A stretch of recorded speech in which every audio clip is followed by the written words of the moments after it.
Salut tout le monde et bienvenue dans Let's Talk Venture, le podcast des voyageurs, backpackers et aventuriers aux folles histoires. Je suis Tony et aujourd'hui et pendant tout le mois de décembre, je vous offre quelques extraits des interviews avec les invités de Let's Talk Venture sous un nouveau format appelé Short Stories for Big Adventure. Voici donc un extrait de mon interview avec Célie, et qui est Électrique, une de mes amies d'école d'ingé qui met en scène ses fails et mésaventures en billets d'humeur sur Facebook sous le hashtag Les Malheurs de Célie. Bonne écoute. Ah bah oui, un peu évident qui était assez chiant et qui avait pour le coup un rapport avec un voyage à l'étranger. J'ai fait un Erasmus en Pologne. Oui, ça faut qu'on en parle. Ouais, on va en parler alors.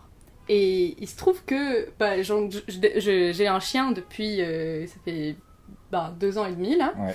Et il voyage tout le temps avec moi, je le fais garder très très rarement, et puis de toute façon, j'ai un chien donc il vient quoi. Et l'Erasmus, 6 mois, oui, il est venu avec moi. Donc on a pris l'avion ensemble, j'ai trouvé un billet d'avion qui acceptait les petits chiens en cabine, donc il est venu en cabine avec moi.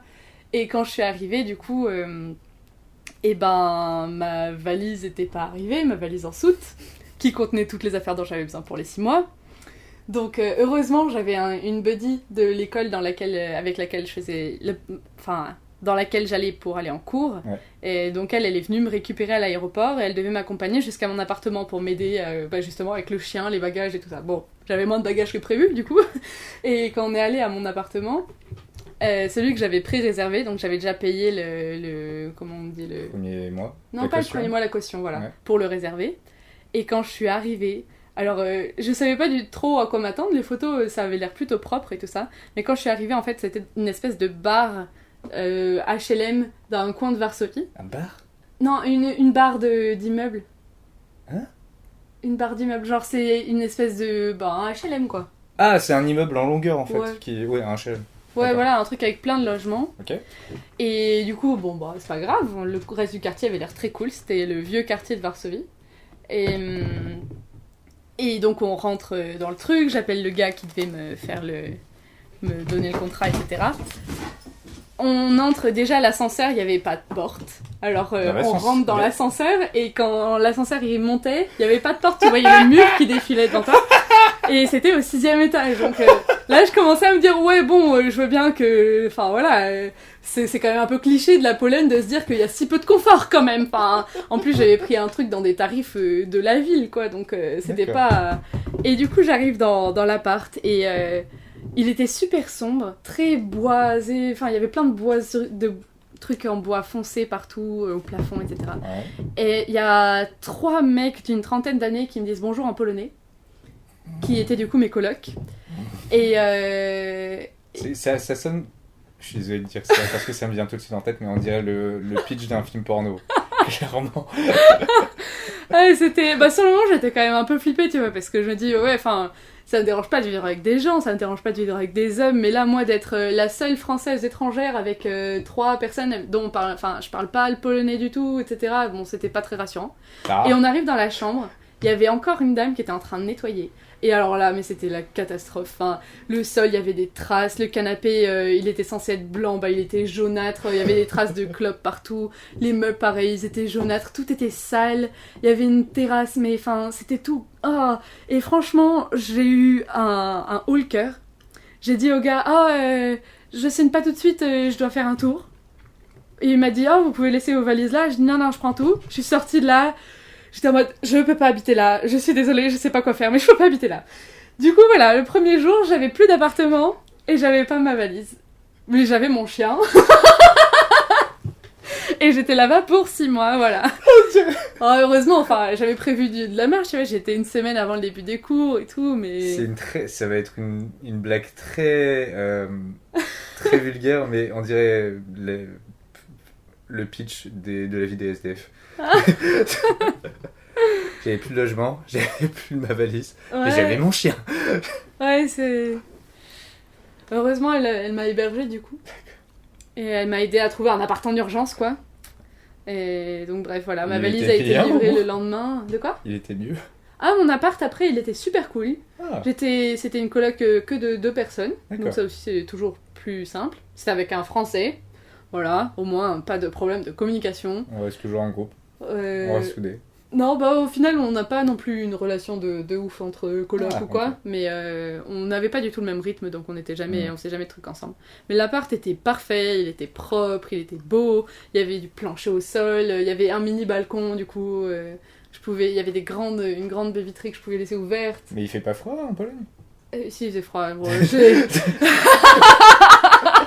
Enfin, l'hiver, quoi. Mais après, en été, au printemps, je pouvais laisser ouvert. Et du coup, l'appart était super cool, les meubles étaient confortables, tout ça, enfin, bref. Par contre, je l'ai payé beaucoup plus cher. Ouais. Et il était beaucoup plus cher que l'autre appart, et je payais l'équivalent de 400 €, ce qui, pour Varsovie, est beaucoup, quoi. D'accord. C'était un peu un appart de luxe pour là-bas. Ouais. Moi, je pouvais me le permettre parce que j'avais ma bourse française, etc. Ouais. Mais enfin... Ah, ils viennent me taper sur les couilles. Mike. Mais non.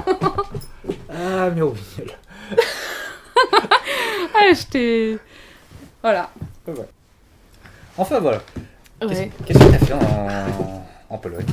Qu'est-ce que j'ai fait en Pologne? À part ton stage. En fait, du coup, tu y es allé pour un stage. Un Erasmus. Un Erasmus. Un semestre d'Erasmus, donc j'étais en cours là-bas. C'est toujours drôle les Erasmus. Il y a toujours des histoires drôles. Bah, je sais pas, je trouve pas qu'il y en ait... Enfin... J'ai pas tant d'histoires drôles à raconter, Ok. parce que... En fait, à la base, moi, j'avais pas particulièrement envie de faire un Erasmus, parce que c'est pas quelque chose dont j'avais l'impression d'avoir besoin pour découvrir la vie. Enfin, j'avais déjà pas mal voyagé avant, et je savais que ça allait pas forcément être une expérience, genre, transcendante et... pour moi, mais après aussi parce que je savais que j'allais rester en Europe si j'en faisais un. Bref, et du coup, pour mon école, c'était le passage obligatoire. Donc, on avait la liste des universités partenaires. Franchement, il y en avait des très belles, il y en avait partout dans le monde. Et en fait, bon, bah, déjà, moi, je voulais rester en Europe parce que comme j'allais voyager avec le chien, c'est quand même bien plus simple. En plus, il y a certains pays où il y a des quarantaines, etc., quand tu emmènes un animal sur le territoire et tout. Donc bon, bref, voilà. Il est pas très vaillant, alors je me suis dit, il faut un pays en Europe, pas trop loin. Et même à la base, je voulais pas forcément y aller en avion, je voulais y aller avec ma voiture, ma fameuse grenouille.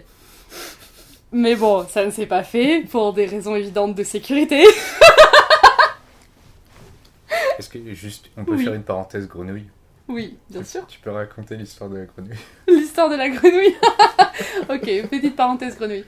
Du coup, c'est une 106 que j'ai achetée 3 semaines après avoir eu mon permis. Pour les personnes qui ne savent pas ce que c'est qu'une 106, c'est une Peugeot 106. C'est une Peugeot 106. Ouais. Une 106 Kid de 1996. Ouais. Quand j'ai acheté, elle avait 130 000 km, ce qui n'est pas énorme. Et elle était que d'une seule couleur. Elle était toute verte, voilà. Et durant mon 4e mois, je pense, en sa possession, j'étais à l'UTBM, donc là où je t'ai rencontré toi. Et un matin, un petit accident. Bon, c'était vraiment un petit accident parce que ça s'est passé au ralenti et que c'était pas grave du tout. Mais en gros, c'était en Franche-Comté. En Franche-Comté, en automne, c'est humide le temps. Et quand tu rentres dans ta voiture, au début, il n'y a pas de buée. Et puis après, il y a de la buée qui se forme sur ton pare-brise après coup, une fois que tu as démarré. Et bref. Et donc, je devais tourner un virage, quoi. Je devais traverser une rue en tournant à gauche. Et il y avait un feu juste après le virage. J'ai vu le feu à travers la buée. Mais en fait, j'avais pas vu le camion qui était déjà arrêté. Et du coup, je l'ai vu, j'ai freiné, mais j'étais déjà rentrée dedans. Donc en fait, je suis même pas rentrée dans le camion. C'est juste la boule de remorquage du camion, qui est rentrée dans mon capot. Et voilà, c'était un matin où j'avais décidé que j'allais pas être en retard. Et au final, c'était un peu loupé. Et après, s'en est suivi un mois de dure réparation avec Jérémy. À l'époque, c'était lui qui m'a fait tous les travaux. Parce que moi, j'avais pas l'argent pour la réparer en garage. On avait acheté toutes les pièces sur le Bon Coin. J'étais même allée avec Hugo. Oui. On avait été dans une casse acheter mon capot, justement. Je demandais à tout le monde de m'emmener partout pour récupérer des pièces, machin, c'était n'importe quoi. Et j'ai trouvé un capot bleu. Et à partir de ce jour, j'ai eu pendant 3 ans, du coup, une voiture bicolore, donc verte avec un capot bleu. C'était la grenouille. Et c'était déjà la grenouille à l'époque. C'était déjà la grenouille à l'époque. C'était la grenouille avec un bleu. Un bleu, oui. D'accord. Grenouille qui a été un des sujets principaux de mes malheurs de Célie. Est-ce que c'est pas avec, du coup, la grenouille que ça a commencé, ce hashtag, ou pas? Je sais plus le tout premier. Je les ai recensés. récemment, parce que du coup je me suis dit, c'est dommage de les laisser uniquement sur mon feed, donc je les ai gardés, je voulais en garder une trace. Et les premiers, ils datent de 2014, c'était mon arrivée à l'UTBM. Mais je pense, ouais, ça devait être... C'était avec la grenouille du possible, coup, tout a commencé. Après, le hashtag n'existait pas au début. Ouais. Mais c'est arrivé après parce que c'est devenu un peu un running gag que j'ai des mésaventures en tout cas. Un grand merci à Célie d'avoir accepté de me laisser enregistrer cet épisode. Et surtout, merci à vous d'avoir écouté cet épisode jusqu'au bout. Je vous invite chaudement à aller écouter l'interview complète avec Célie dans les épisodes précédents de Let's Talk Venture. Et vous pouvez retrouver d'autres épisodes du podcast sur YouTube, Apple Podcasts, Spotify, PodCloud, les archives d'internet et vos applis de podcast dédiés. Et si vous avez aimé cet épisode, n'hésitez pas à y mettre 5 étoiles sur iTunes, de vous abonner sur Spotify, de me laisser un pouce bleu sur YouTube et surtout, de partager le podcast et d'en parler autour de vous. On se retrouve très vite pour de nouvelles aventures.